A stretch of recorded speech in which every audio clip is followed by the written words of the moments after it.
नमस्कार मैत्रिणींनो, Neelam recipe and लॉग्समध्ये तुमचे सर्वांचे मनापासून स्वागत. आज मी ढोकळा प्रेमिक्सपासून मऊ लुसलुशीत असा ढोकळा बनवणार आहे. ढोकळा प्रेमिक्सचा व्हिडिओ याआधी मी शेअर केलेला आहे. आता आपल्याला जेवढा ढोकळा बनवायचा तेवढे पीठ घ्यायचे आहे. या पिठामध्येच 2 ते 3 चमचा तेल टाकून घ्यायचे आहे. तेल टाकून घेतल्यामुळे आपला ढोकळा हा मऊ आणि लुसलुशीत तयार होतो. त्यानंतर आपण थोडे थोडे पाणी टाकून पीठ भिजवून घ्यायचे आहे. ढोकळ्याचे प्रेमिक्स बनवताना मी चणा डाळ, मूग डाळ, तांदूळ, निंबू सत्व, साखर, इनो, सोडा सर्व साहित्य योग्य प्रमाणासह घेतलेले आहे. त्याच्यामुळे आता आपल्याला फक्त पाणी टाकूनच हे पीठ भिजवायचे आहे. ढोकळ्याला चांगला रंग येण्यासाठी मी हळदसुद्धा टाकून घेतलेली होती. त्यामुळे आता आपल्याला फक्त योग्य प्रमाणात पाण्याचा वापर करून पीठ भिजवायचे आहे. आपण जर एकाच वेळेस या पिठामध्ये पाण्याचा वापर जास्त केला तर कोरड्या पिठाच्या गाठी तयार होतात. त्यामुळे सुरुवातीला घट्टसर आणि नंतर लागेल त्या प्रमाणात पाण्याचा वापर करून आपल्याला ह्या कंटेनरमध्ये हे पीठ भिजवायचे आहे. ते जास्त घट्टही नाही आणि पातळही होणार नाही याची काळजी घ्यायची आहे. पीठ भिजवल्यानंतर चमच्याच्या साहाय्याने चांगले मिक्स करायचे आहे. आता आपल्याला ज्या भांड्यामध्ये ढोकळा बनवायचा आहे त्या भांड्याच्या तळाशी तेल लावून घ्यायचं आहे. तेल आपल्याला कोठेही कोरडे राहणार नाही या रीतीने लावायचे आहे. भांड्याच्या तळाशी तेल लावल्यामुळे जेव्हा आपला ढोकळा तयार होतो तेव्हा तो भांड्याच्या तळाशी न चिकटता अगदी सहजरित्या मोकळा होतो. दुसऱ्या बाजूला गॅसवर मी कढईमध्ये पाणी उकळायला ठेवलेले आहे. पाणी उकळायला लागले की आपण ज्या भांड्याला तेल लावलेले आहे ते भांडे वरून ठेवून घ्यायचे आहे आणि त्यानंतर लगेचच त्या भांड्यामध्ये आपण तयार करून घेतलेले ढोकळ्याचे पीठ ओतून घ्यायचे आहे. भांड्यामध्ये थोडे थोडे पीठ न टाकता एकाच वेळेस पटकन सर्व पीठ आपल्याला या भांड्यामध्ये ओतून घ्यायचे आहे. आता आपल्याला वरून झाकण ठेवून घ्यायचे आहे. कढईमधून पाण्याची वाफ बाहेर निघणार नाही या पद्धतीने आपल्याला झाकण ठेवून घ्यायचे आहे. 10 ते 12 मिनिटांनंतर तुम्ही बघू शकतात आपला ढोकळा हा तयार झाला किंवा नाही. आता आपण सुरीचे एक टोक या ढोकळ्यामध्ये टाकून बघू. सुरीला पीठ लागले नाही म्हणजेच आपला ढोकळा तयार झालेला आहे.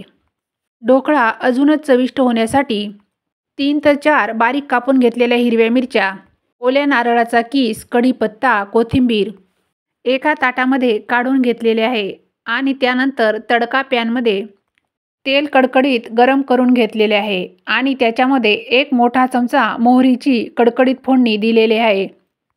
आता वरून 1 मोठा चमचा जिरे, बारीक कापून घेतलेल्या हिरव्या मिरच्या, मिरची तुम्ही तुमच्या अंदाजावरून घ्यायची आहे.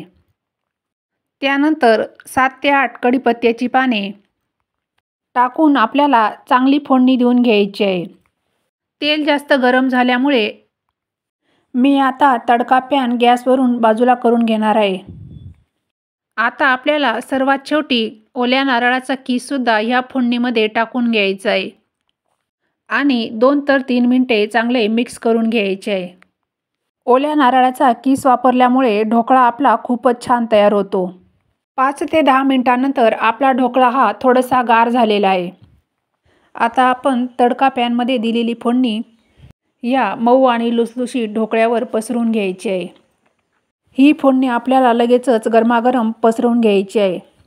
ढोकळ्याच्या सर्व बाजूंना अगदी कानाकोपऱ्यापर्यंत सारख्याच प्रमाणात हळूवारपणे पसरवून घ्यायची आहे. तुम्ही बघू शकतात आपला प्रीमिक्सवाला ढोकळा अगदी 10 मिनिटातच मऊ आणि लुसलुशीत सॉफ्ट असा झटपट तयार झालेला आहे. ढोकळ्याला रंगही छान आलेला आहे आणि त्याचबरोबर खोबऱ्याचा कीस वापरल्यामुळे तर अप्रतिमच दिसतोय. हा ढोकळा अजूनच चविष्ट होण्यासाठी आणि सुंदर दिसण्यासाठी बारीक चिरून घेतलेली कोथिंबीरसुद्धा वापरायची आहे. कोथिंबीरीची तुम्ही तडका पॅनमध्ये सुद्धा फोडणी देऊ शकतात. तुम्हाला ज्या आकाराचे काप आवडत असतील त्या आकाराचे काप तुम्ही ढोकळ्याचे कापून घेऊ शकतात. मी चौकोनी आकारात ढोकळ्याचे काप करून घेणार आहे. ढोकळा कापतानाच लक्षात येतोय किती मऊ लुसलुशीत आणि सॉफ्ट असा तयार झालेला आहे. अगदी सावकाशपणे सर्व ढोकळ्याचे आपल्याला चौकोनी आकारात काप करून घ्यायचे आहेत. सकाळच्या घाई गडबडीत नाश्त्यासाठी तुम्ही सर्वजण आवडीने खातील असा ढोकळा अगदी झटपट तयार करू शकतात. कुठल्याही भांड्यांचा पसारा न करता माझ्या पद्धतीने हा ढोकळा तुम्ही एकदा नक्कीच ट्राय करून बघा.